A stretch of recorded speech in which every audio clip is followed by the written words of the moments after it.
Greetings, everybody. Rob Reynolds here with TEL Education, and I'm joined today by Monica Epperson. Monica is the Director of Academic Enhancement and an Assistant Professor of Psychology at Oklahoma Wesleyan University. Greetings and welcome, Monica.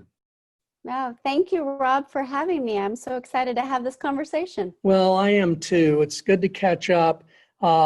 We've run across each other a couple of times and been able to spend some time together as we've worked on OKWU PREP with Oklahoma Wesleyan. And so it's great to have you on this call today. I want to take advantage of this time together to talk about your experiences in OKWU PREP, but I always like to create a context for anybody watching or listening, because learning is so individual to everyone. Our own experiences, where we went to school, but how we even define learning in our lives and what that means. So I thought it might be fun for you to share with us a little bit about your own personal journey in learning and education and how you got to be where you are today. Yeah, well, interesting, Rob. I do have a story like everybody, and I think the power of a story can be inspirational, and it also can be a learning tool. So my story with my educational journey started with my single mom. So my single mom, I'm a sophomore in high school, and my mom was a first generation college grad while I was a sophomore in high school. So I attended her graduation, and President Bush, Sr., because I'm old, he was actually the speaker, and he was the reigning president at the time. And I remember sitting in the stadium watching my mom graduate college and saying, I don't want it to stop with her. I want to be that next generation that goes to school. And so I never questioned if going to college was for me. I always knew it was going for me. But what I did question is, what on earth was I going to do? You know, I think I was like every 18-year-old that I loved my friends and I loved social activities, but I thought, can you make a profession out of being social? Exactly. So that's kind of where it started. My undergrad, I did in education, and that was in Tahlequah. It was a Northeastern State University at their teachers college. So I went there first. Then ended up later realizing that more than teaching, I loved writing stories for children of divorce because that had been my background. So I went back to school, went to grad school in Lynchburg, Virginia, went to Liberty University, got a graduate degree in counseling, and realized that was something I was passionate about. And then I know we're going to talk more about my journey at Oklahoma Wesleyan, but Oklahoma Wesleyans who sent me back to school for a doctorate, which is the thing I said I would never do. So that was one of my, everything I've said I would never do, by the way, I have done. So, well, you know, one of the things I find so interesting as I talk to people who've gone on and gotten advanced degrees and often become college professors is so many of them never planned to do that. Now, I know that a lot of people do think in that term, but so many started doing one thing, they did it, realized that wasn't exactly for them, and it kind of became a feeling out process. And it was a journey that just evolved over time. And it certainly sounds like, you know, that was your case. Oh, absolutely. My journey was so much fun. I've loved every bit of the education journey.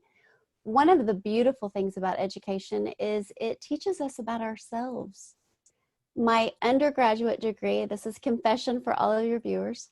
Confession is my undergraduate degree was do the minimum, get the maximum, because I was social. So what I did was I went into my guidance counselor and I said, what do I need to be able to go to grad school?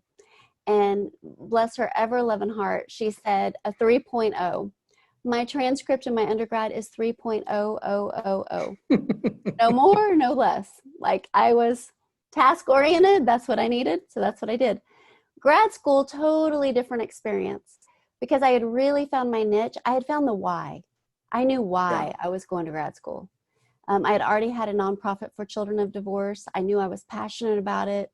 I knew counseling was for me. And when I went to grad school, it was a strong 4.0, and it was all the way through. And doctorate, same thing. Emotional intelligence has been my study. It's been my area. Love it. And 4.0 again for the last 3 years. So when you find what you love, and I always tell my incoming freshmen this at Oklahoma Wesleyan, and I always say, when you find what you love, you're going to apply it with your whole heart and soul. But until then, know that you need to keep cranking it out so that you can get to that place, because you want to be ready. Well, that kind of brings me, hearing your journey kind of brings me to my next question. So now you've gone that whole journey and you're a professor, you teach incoming freshmen, and you work with students. So how have you kind of translated your own journey into working with students? Maybe not the traditional student who comes in who's already kind of feels very focused, but how has that really helped you connect with students and understand their journey as you work with them? Well, just like I believe that our greatest asset before God is humility. So when he tells us to love him first and love others as ourselves, I come to my students with a great deal of humility.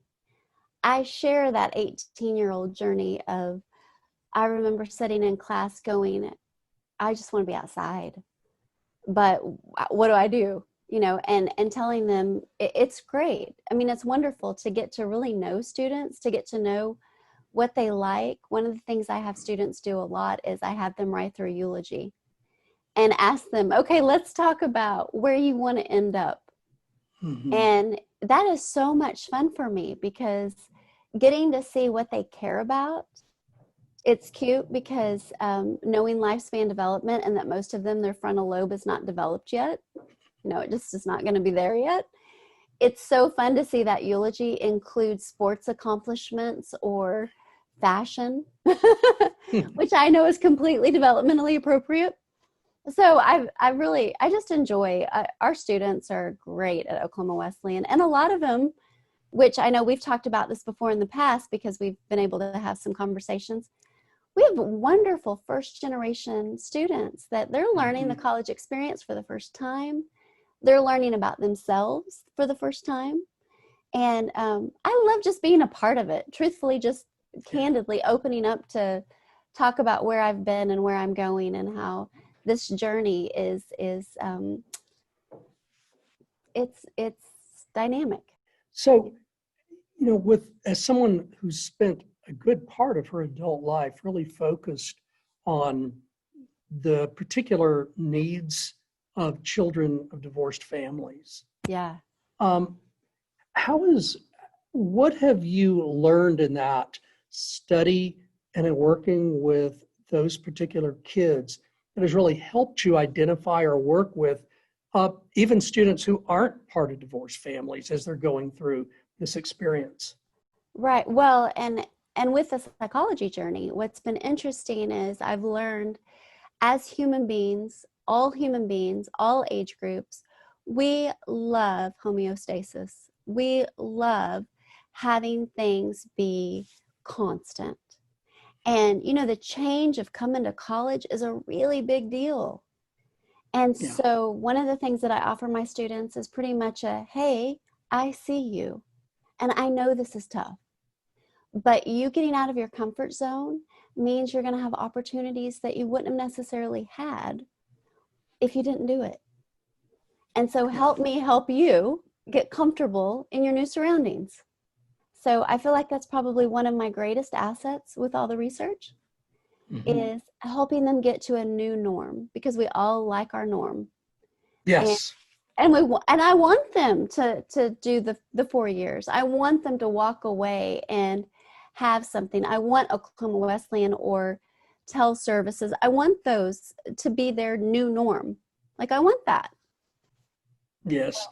I always talk organizationally, a lot about change. And as someone who's done several startups, and you're going through all these stages of change, and with your employees at that stage are a lot like your family, and you're going through it.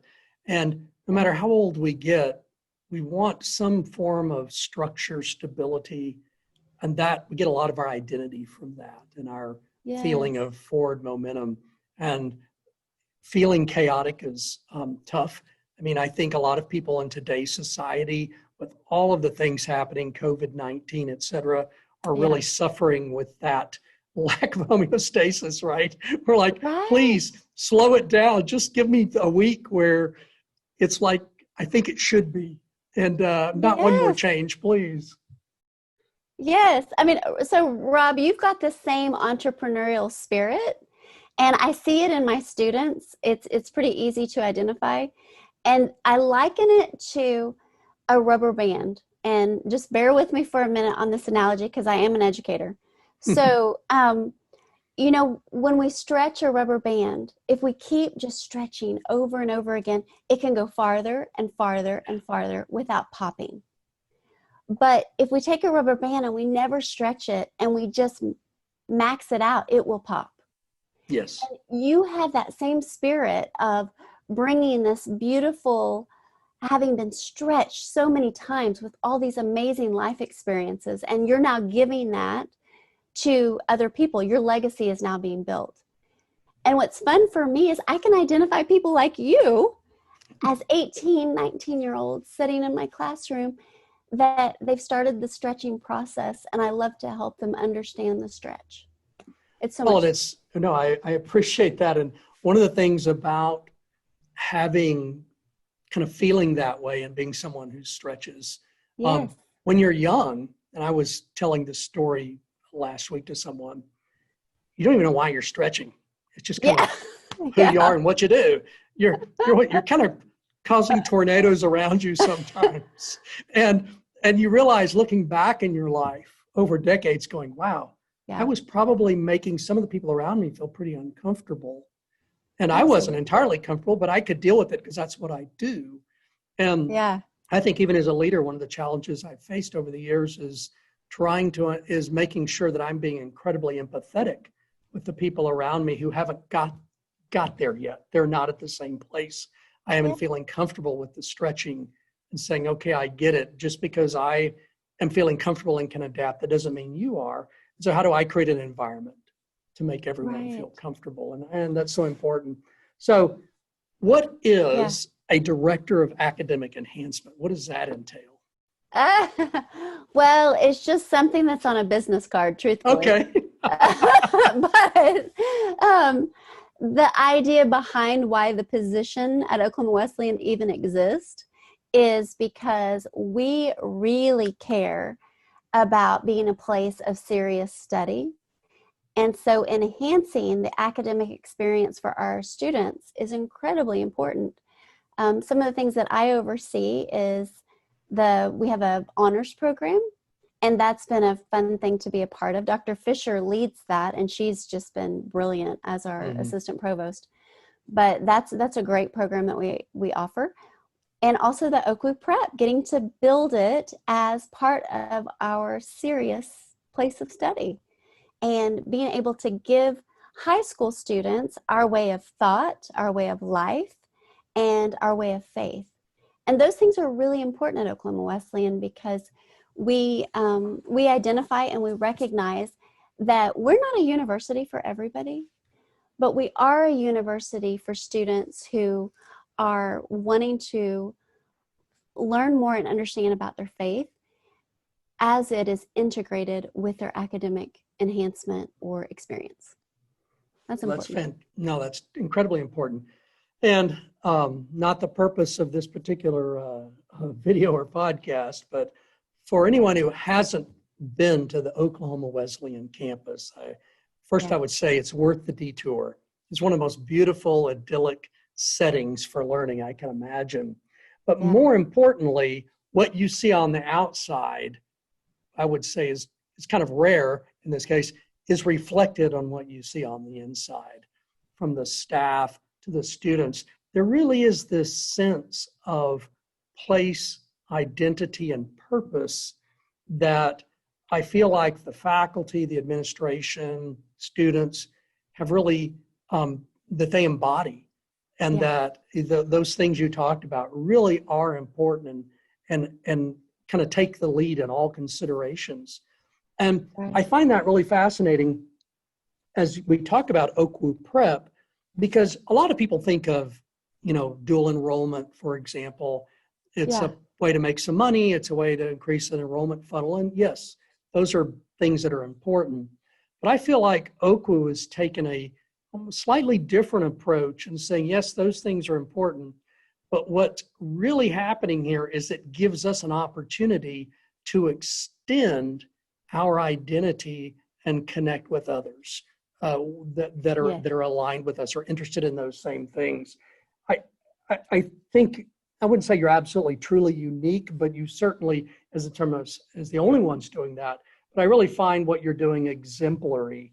And so, Right. how do you see OKWU's kind of its essence, your belief in the spirit, et cetera, and faith? How do you see that translated in what you're trying to put out there in this dual enrollment program?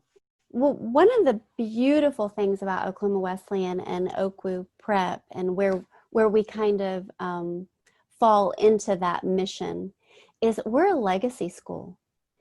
Miranda Lambert has a great song called "The House That Built Me." I don't know if you've heard it. Mm-hmm. Are you a country fan? Yes. Okay, so this song is great because it's about her going back and seeing the place that built her. And we have that legacy. When our alumni come home, or when we see what our alumni have done, when we expose our students to the great things that have come out of Oklahoma Wesleyan, it is a beautiful experience. And our goal is that our high school students are our next generation of potential alumni to have that legacy, to be able to come back to our school. So we don't look at them as just a source of revenue, or that we look at them as our future legacy holders of our way of thought, our way of life, and our way of faith. So much more than just a revenue stream. That's really powerful. So what would you say, now I do happen to know quite a bit about OKWU PREP, but if I didn't, what would you say to me about what makes it great and why it's such a great opportunity for students? Well, we can appeal to parents on so many levels. First of all, I had a daughter that went through, before it was named OKWU PREP, she went through our program as a concurrent student. And so I can speak to, as a parent, my first concern was protecting that her dad and I raised her in a Christian environment, in a Christian school. So I love the fact that her college experience didn't challenge that, but actually continued to advocate some of the values and beliefs that we shared. So that was really important to me.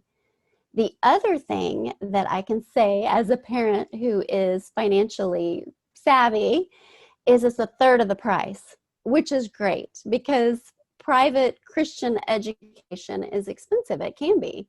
Mm-hmm. And so the experience to know that she got a year of schooling under her belt before she attended full price university it's a beautiful thing. So that's great. Now, OKWU PREP, what I really, really love about the design of OKWU PREP and why we're doing what we're doing is we are really addressing three different fronts, which is great. First is our concurrent students that just want to have concurrent enrollment. They can do that anywhere in the nation, right? Because of TEL Library, thank goodness, we're able to offer a national platform to them, which is amazing. Secondly, we still have our on-ground classes. So I know my daughter, as a 16-year-old, was attending 18 and 19-year-old weddings because those became her friends, and they were good kids. And I was delighted to have that. Then also we have our dual credit courses. So we partnered with so many different Christian high schools, and the relationship that we have with them, we're able to actually look at their teachers and say, can we make them an OKWU professor? Would they qualify to be a dual enrollment teacher? So I love that we're so versatile, that we really can meet the needs of a lot of students, which is great. Yeah, and I think another thing that's really important to me is it's such a personal experience. And so many times when I Yeah. when I work with institutions or talk to administrators and they're looking at these types of programs, while they may be effective academically, often they lack this true personal touch. And I think you're doing so well with that. And I know your efforts to even involve current students and to make it a real experience for these students. Absolutely. If you're a concurrent student, you're still an Oklahoma Wesleyan student. Yeah. And we value our students. No, our absolutely. students So Monica, kind of wrapping this up, I appreciate your heart so much and your passion and compassion. It's just those are just wonderful, attributes and characteristics for a person to have.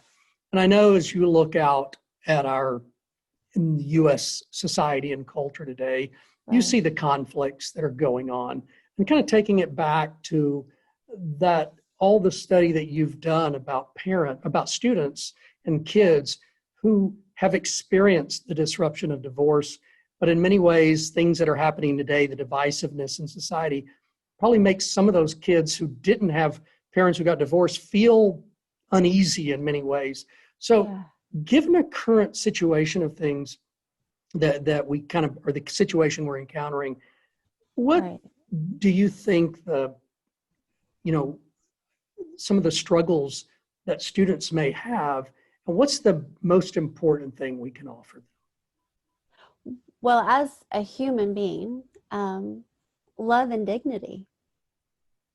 I mean, to me, the patience and the kindness and the gentleness that we show to our students and the dignity that we give them to say, we don't expect perfection. I mean, on this side of heaven, perfection is not the goal.